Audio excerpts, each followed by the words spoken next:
Bienvenue à tous et à toutes dans ce partage que je fais avec vous aujourd'hui qui s'intitule « Ne me condamne pas ». J'aimerais sincèrement m'adresser à tous les auditeurs et à toutes les auditrices en disant réellement nous avons un jour expérimenté tous plus ou moins cette situation un jour où nous nous sentions condamnés par évidemment les propos de certaines personnes. Et sous certains aspects, quand nous avons commis des actions ou des choses qui étaient négatives et mauvaises, nous nous sommes sentis accusés intérieurement. Mais parfois, ce n'était pas directement par une personne. Et cela, c'est un sentiment assez étrange, mais tout le monde l'a vécu plus ou moins. Puisque nous avons notre propre conscience intérieure, qui nous dicte aussi si cela est bien ou mal, mais aussi pour les croyants, je m'adresse aussi pour les croyants, lorsque nous connaissons Dieu, plus ou moins, et que nous considérons que, telle chose, mince alors, ce n'est pas bien. Et nous nous condamnons nous-mêmes face à nos actions, n'est-ce pas? Donc, quelquefois, nous nous sentons, interrogés par nos propres actions. Et là, je viens réellement m'adresser à toute personne. Ça est arrivé sûrement avec des amis, avec de la famille, avec tout un tas de personnes dans votre vie. Vous vous sentiez condamné face à une situation. Ou alors senti condamné par quelqu'un, peut-être. Et j'aimerais vous dire, aujourd'hui, il est temps de se libérer d'une condamnation. Mais pas n'importe laquelle. Ce n'est pas une condamnation banale, une condamnation ordinaire, celle que nous pouvons vivre tous les jours. Mais c'est une condamnation spirituelle qu'on s'est infligée à nous-mêmes. Peut-être durant 10, 15, 20 ans, face au Créateur. Voici ce que dit le livre de Job, chapitre 10, le verset 10. « Mon âme est dégoûtée de la vie. Je donnerai cours à ma plainte, je parlerai dans l'amertume de mon âme. Je dis à Dieu, ne me condamne pas. Fais-moi savoir pourquoi tu me prends à partie. » Vous savez, on a tous eu un jour, je dirais plus ou moins d'une manière indirecte, cette parole face à notre vie personnelle lorsqu'on se regarde dans un miroir devant Dieu. On a tous considéré un jour que, oui, effectivement, Dieu me condamne. Et un jour, on a tous dit, plus ou moins indirectement ou pas, de toute façon, à Dieu, ne me condamne pas. Et Dieu, vous pensez que Dieu ne vous a peut-être pas entendu, et vous tombez sur ce live maintenant, puisque Dieu a entendu votre parole. Je viens de le dire, Dieu a entendu parfaitement lorsque vous lui avez adressé cette parole, même que c'était dans votre cœur, même que c'était en prière, même que c'était pour vous pas une prière. Mais quand vous savez, quand vous parlez à Dieu, c'est une prière. Vous savez, des fois dans la journée, on dit « Oh mince, oh là là, Dieu, j'en ai marre, j'en ai marre. » Vous avez parlé à Dieu, indirectement. Vous dites « Oh Dieu, mince alors !» Vous voyez, on s'exclame des fois comme ça. Il arrive quelque chose de grave, on dit « Oh Seigneur !» Vous avez parlé à Dieu. Sans le savoir, vous avez adressé cette parole. Et Dieu, c'est comme une prière. Vous vous êtes adressé à Dieu. Donc, oui, Dieu a entendu votre plainte. Dieu a entendu et a considéré que vous vous sentiez condamné. Mais alors, vous allez dire, mais qu'est-ce que Dieu peut bien faire face à ça? N'est-ce pas? Parce que, même on lit un peu plus loin, là, c'est un prophète qu'on appelle Job. Il était le serviteur le plus intègre et droit de toute sa génération.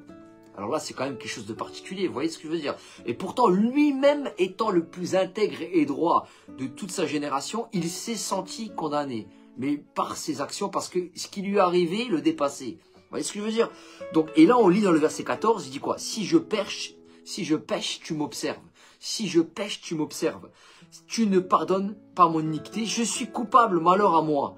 Je suis innocent, je n'ose lever la tête. Rassasié de honte et absorbé par ma misère. Voilà. Donc, vous voyez, imaginez un peu cette situation. Ouais. On l'a quasiment tous plus ou moins vécu un jour. On s'est senti honteux dans notre condition humaine. Parce qu'à nos yeux, Dieu ne pouvait pas nous récupérer. Nous étions irrécupérables. Parce que telle et telle chose nous arrivait. Alors, on se sentait pointé du doigt par Dieu. Ou alors, on considérait Dieu. Ou carrément, peut-être carrément, qu'on a carrément accusé Dieu de cette situation. Et ça, c'est classique. Vraiment le classique. Donc, j'aimerais dire aujourd'hui à l'auditeur et à l'auditrice, Dieu a entendu. Dieu a entendu votre complainte, votre parole. Et il aimerait que maintenant, vous abandonnez à lui. Parce que Dieu est un Dieu d'observation. Dieu est là en tant que Père, créateur de l'univers. Il est là en tant que Père. Et un Père a de la compassion et de l'amour pour son enfant. Comprenez cela. Donc Dieu n'est pas le Dieu qui va vous manquer de compassion et d'amour. C'est un Dieu qui est capable de vous accueillir malgré ce que vous avez commis, malgré ce que vous condamniez peut-être et vous pensez que vous êtes irrécupérable. Mais c'est entièrement faux. Je tiens à le préciser, à le dire. C'est entièrement faux. C'est un raisonnement qui est humain la plupart du temps, que nous avons tous un jour malheureusement pensé ou dit ouvertement en prière sans le savoir. Et j'aimerais dire aujourd'hui, Dieu est un Dieu de miséricorde. Du moment que tu reconnais tes fautes, que tu es sincère avec Dieu et que tu t'abandonnes à lui, alors à ce moment-là, c'est l'effet inverse qui se produit. Dieu va te pardonner. Dieu va entrer dans ce qu'on appelle la miséricorde avec toi. Tu vas découvrir la miséricorde de Dieu. Tu vas découvrir que Dieu oui, Dieu peut pardonner. Oui, Dieu peut pardonner ce que tu as commis. Mais au travers de l'intermédiaire qu'il a choisi. Et pas n'importe lesquels. Parce que vous savez, dans ce monde, on s'appuie sur des intermédiaires. Voilà. Et puis on se dit, voilà, non, mais j'ai commis l'erreur là. Alors oui, ce qu'on fait, c'est bien. Hein. On va aller se réconcilier avec un tel. On va aller demander pardon. Parce qu'on a l'impression que oui, on a mal agi, on l'a blessé. Et on sent après le poids, vous savez, qui s'en va. Le poids de ce qu'on a commis. On se sent plus léger. Hein, on se sent bien. On sent comme eh bien, la miséricorde. Parce que nous avons été miséricordieux. Nous avons pardonné et tout. Alors, nous avons commis une erreur, mais nous avons réparé cette erreur. Et des fois, il y a des erreurs qu'on ne peut pas réparer. Et des erreurs, voilà, on se dit, mais non, mais c'est pas possible, c'est irréparable, c'est irrécupérable. Eh bien, c'est entièrement faux. Je tiens à le dire, c'est entièrement faux. Donc, peut-être que pour vous, dans votre pensée, vous pensez que c'est irrécupérable, que c'est irréparable. Mais pas pour Dieu. Pas pour Dieu, parce que Dieu peut réparer, Dieu peut pardonner ce que vous avez commis entièrement. C'est le Dieu des miséricordes, c'est le Dieu du pardon que nous connaissons, nous, dans la Bible. Eh oui, c'est le Dieu-là que nous connaissons depuis le commencement et depuis aujourd'hui. Il n'a pas changé, il est toujours le même. Et j'aimerais dire aux auditeurs et aux auditrices qui vont suivre ce live, apprenez que Dieu est un Dieu de miséricorde, parce que Dieu a choisi l'intermédiaire parfait pour vous. Et ce médiateur, cet intermédiaire parfait, a un nom en France. En France, on l'appelle Jésus-Christ. Et en hébreu, on l'a appelé Yeshua, ça veut dire Dieu sauve. Et au travers de cet intermédiaire, Dieu vous pardonne. Vous allez dire, mais comment c'est possible? Attends, voilà. Non, Dieu a réellement, au travers de Jésus, permis à l'humanité d'être pardonnée. Parce que Dieu, au travers de Jésus, a accompli quelque chose d'incroyable. Il a effacé nos transgressions. Ah oui, mais par quel moyen? Par un sacrifice. Et oui, par un sacrifice. Parce que pour briser une malédiction, dans la Bible, il faut un sacrifice. Et on appelle cela aussi la Pâque, à l'époque, évidemment, la Pâque, qui était un moment sacrificiel dans le temple où on sacrifiait pour effacer, pour pardonner le peuple. Et aujourd'hui, le Messie est arrivé, le Sauveur que tout le monde attendait dans la Bible. Il est le sacrifice parfait, le sacrifice qui va annuler toutes les malédictions et tous les péchés que vous avez commis. Jésus sur la croix a porté nos péchés. Il a effacé nos transgressions. C'est ce que dit la Bible. Dans Jean 3,16 et dans beaucoup d'autres passages bibliques, la Bible déclare que Jésus est le sauveur du monde et qu'il a pris nos fautes sur lui. Et que, eh bien, c'est par ces meurtrissures que nous sommes guéris. Évidemment. Et que par ce moyen-là, eh bien, par ce moyen-là, nous ne sommes plus condamnés. Eh oui, nous ne sommes plus condamnés. Donc toi aujourd'hui qui cherchais un moyen physique, un moyen intellectuel de pouvoir eh bien, enlever cette condamnation que tu ressens au fond de ton cœur. J'aimerais te dire que le moyen n'est pas physique, il n'est pas comme tu l'entendrais, mais il est spirituel. Et ce moyen spirituel, c'est Jésus-Christ, que Dieu a envoyé, que le Créateur a déterminé pour toi et pour moi. Parce que sans lui, eh bien, le poids de ce péché, le poids de cette condamnation ne peut pas être enlevé. Et c'est cela la bonne nouvelle aujourd'hui qui vous est annoncée dans la Bible et dans l'Évangile. Donc si vous cherchez un moyen pour évidemment ne plus vous sentir condamné et ne plus dire cette parole, ne me condamne pas à Dieu, sachez que Dieu a permis aujourd'hui à vous qui écoutez ce live ou cette vidéo en différé, il a permis par le moyen de Jésus que vous ne soyez plus condamnés. Donc, abandonnez-vous à Dieu au travers du Messie Jésus. Et vous verrez que réellement, il va se charger d'effacer vos transgressions et vos fardeaux, il va les enlever. Jésus-Christ, il dit dans Matthieu, chapitre 11, verset 28 à 29, il dit venez à moi, vous tous qui êtes fatigués et chargés. Vous savez, quand on a une condamnation, quand on se condamne et quand devant Dieu on se condamne, on a un fardeau, on a un poids sur nous qui pèse des fois très très lourd. Et des fois, ça nous empêche même de vivre. Il y en a, vous savez, et malheureusement, et je le dis, c'est triste, qui sombrent dans des dépressions avec des traitements très lourds, avec des cachets indéterminables. Et malheureusement, ils sont victimes de cette condamnation qu'ils ont mis eux-mêmes sur leur propre vie. Et devant Dieu, tout est réalisable. Je tiens à le dire, tout est réalisable. Donc toi qui écoutes ce message, décharge-toi devant Dieu au travers de son pardon et de sa miséricorde. Elle est là pour toi. Ne pense pas qu'il va te rejeter ou qu'il va ne pas vouloir le faire, parce que c'est entièrement faux.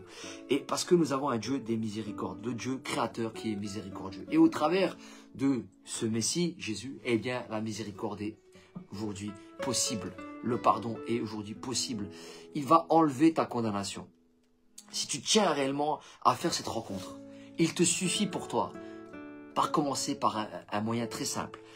Entre dans ta chambre, ferme ta porte. Je le dis, entre dans ta chambre et ferme ta porte. Et rentre dans le secret, consulter ton Créateur. Va chercher sa présence, demande-lui pardon et dis-lui que tu acceptes le moyen d'être pardonné au travers du Messie et Sauveur Jésus-Christ qui a été envoyé pour cela. Et à ce moment-là, quand tu vas accepter, Dieu va s'occuper du reste. Il va décharger tout ce qui est de la condamnation en toi. Tout ce qui a pu te peser durant toutes ces années. Eh bien, il va se charger de l'enlever. Il va te donner une paix que même toi, tu ne vas pas comprendre. Il va te donner quelque chose que tu recherchais durant toutes ces années, que tu n'as pas obtenu au travers peut-être de l'alcool ou de je ne sais quel moyen. Tu as cherché, mais tu n'as pas trouvé. Tu n'as pas pu expérimenter, malheureusement, eh bien, ce que je suis en train de t'expliquer. Et aujourd'hui, c'est très simple pour l'expérimenter. Tu sais, il y a une paix qui surpasse toute intelligence. Une paix que tu ne peux pas obtenir dans le monde avec l'argent, avec un travail, avec toutes ces choses qui sont, je dirais, évidemment, un bien quand on les a, parce que il faut vivre tout de même. Mais ça ne suffit pas à combler. Donc on cherche à pâlir ça et on n'y arrive pas. Parce que Dieu a quelque chose de mieux pour toi encore. Et il veut réellement intervenir dans le détail de ton cœur pour eh bien, effacer tout ça et enlever tout ce qui ne va pas. Parce que Dieu est comme ça. Dieu est miséricorde, Dieu agit. Et quand l'Esprit Saint agit en toi, il transforme et il modifie tout. Et il te donne la paix, même là où tu ne devrais pas avoir de paix. Et il agit d'une manière surnaturelle dont même toi tu ne pourras pas exprimer ni même comprendre. Parce que Dieu est comme ça. Dieu est comme ça. Dieu est divin. Dieu est tout puissant. Et si tu lui fais confiance, il va agir pour toi dans la bonne mesure. Et tu vas être étonné de voir combien Dieu t'apporte de bonnes choses et combien Dieu a su consoler ton cœur d'une manière inexplicable. Et c'est ça, expérimenter Dieu aussi. Vous savez, Dieu, c'est pas seulement un livre poussiéreux qu'on met dans un placard et brûler un cierge un dimanche matin. Dieu, c'est une expérimentation. C'est réellement la rencontre spirituelle, une rencontre spirituelle vivante. Dieu est un Dieu vivant. Tu lui parles, il t'entend, il te répond aussi dans les rêves et autres. Et puis en même temps, tu vis sa présence, tu vis son amour, tu vis sa paix. Et c'est quelque chose qui surpasse toute intelligence. C'est quelque chose tout simplement que l'humain ne peut pas expliquer malheureusement. Et oui, parce que Dieu est divin, Dieu est tout puissant. Donc, voilà, je le répète, si je pêche, tu m'observes dans le livre de Job chapitre 10 verset 14. Tu ne pardonnes pas mon iniquité, je suis coupable, malheur à moi. Suis-je innocent? Je n'ose lever la tête. Rassasié de honte et absorbé dans ma misère. On a tous été à un moment donné absorbés dans sa misère, n'est-ce pas? On a culpabilisé, on était là, on avait des doutes sur nos actions, on se condamnait devant Dieu. Et il est temps pour toi maintenant de prendre ce départ avec Dieu dans l'intimité, dans la prière, dans ta chambre, tu fermes la porte, tu commences à rentrer en relation avec lui, parce que ton Dieu est ton Père qui est dans les cieux, et toi tu es symboliquement son enfant. Il est temps que tu renoues ce lien, que tu te connectes à lui, et que tu découvres l'abondance de son amour et de son pardon, qui n'a pas de fin, qui est sans fin. Parce que Dieu est comme ça, Dieu est amour et son amour surpasse tout. Vous savez, ce n'est pas un amour humain, ce n'est pas un amour commun comme nous on connaît là. C'est un amour qui surpasse même l'intelligence humaine, même la pensée humaine, même notre cœur, nos émotions. Vous savez, Dieu n'est pas un Dieu d'émotion, c'est un Dieu d'amour qui est réellement divin. Il est divin. Donc, expérimente cet amour, expérimente ce pardon, expérimente réellement l'ôtement de ta condamnation dans ta vie. parce qu'il va ôter cette condamnation qui te pèse. Et pour cela, passe par l'intermédiaire de Jésus qui a été envoyé sur terre pour toi. Passe par ce sauveur, ce roi des rois qui a été envoyé pour condamner. Non, pour sauver, pas pour condamner. Parce que souvent on met la faute, on dit voilà, Dieu ne peut pas me comprendre, moi je suis dans cette situation et je suis condamné devant toi, Seigneur. Non, tu me condamnes et c'est entièrement fou. Vous voyez, parce que Dieu attend de nous qu'on puisse faire demi-tour, voilà, dans notre vie. Il attend ça, hein, qu'on puisse faire demi-tour et qu'on puisse se dire, ah ben oui, effectivement, là j'aurais dû y penser avant, mais maintenant je me redonne à toi. Maintenant je veux que tu prennes le relais, je veux te demander pardon, je veux que tu effaces cette condamnation qui vit en moi depuis des années. Apprends à abdiquer devant Dieu. J'aimerais dire cela. Apprends à abdiquer devant Dieu. À reconnaître que, ben oui, forcément, tu es condamné, mais Dieu peut résoudre ce problème. Hein.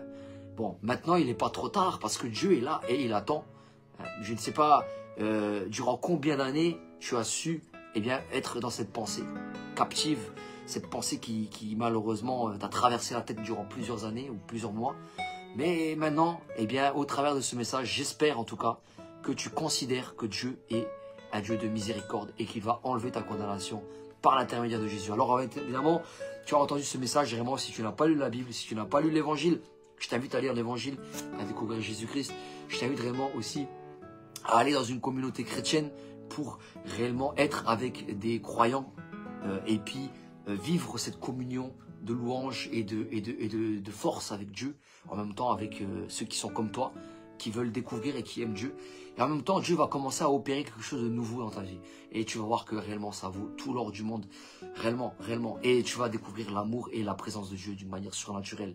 Alors à ce moment-là, tu pourras aussi commencer à voir le responsable de la communauté pour évidemment lui demander dans la communauté le baptême, l'engagement du baptême qui est un engagement très important dans lequel on s'abandonne à Dieu et on se consacre à lui pour lui donner notre vie spirituelle, évidemment. Et oui, et on est de nouveau dans une nouvelle vie symbolique avec lui, évidemment, dans ce baptême-là, qui est un grand symbole que, évidemment, Jésus nous a enseigné de faire. Donc c'est vraiment très important et j'aimerais dire à tous les auditeurs et à tous les auditrices qui verront ce live, n'hésitez plus, ne vous sentez pas condamné, mais plutôt tournez-vous vers lui et c'est Dieu qui enlèvera cette condamnation. Voilà, je vous dis à bientôt et je vous remercie pour un prochain partage. Salut tout le monde.